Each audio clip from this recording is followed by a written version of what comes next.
Hello guys, কেমন আছো তোমরা সবাই?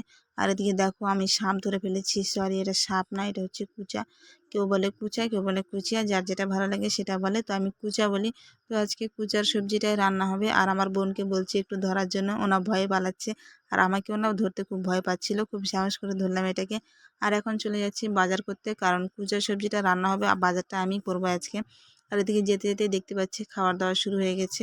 আমাদের বাড়ি থেকে দূরেই হবে একটু, তো ওখানে ভোলানাথের পুজো হচ্ছিল, খিচুড়ি খাওয়া দাওয়া হচ্ছে।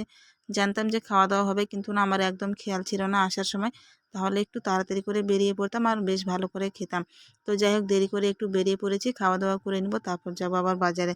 আর রাস্তার ধারে খেতে না খুব ভালোই লাগছে আমাকে। আর এদিকে হচ্ছে ভোলানাথের পুজো, চলে গেলাম বাজারে। বাজারে না মায়ের জন্য আর বোনের জন্য মাছ কিনে নিলাম, কারণ হচ্ছে ওরা কুচার সবজি খাবে না, তার জন্য মাছ নিয়ে নিলাম। আর এদিকে দেখো রান্নাও হয়ে গেছে, সবজিটা এত টেস্টি হয়েছে না কি বলবো।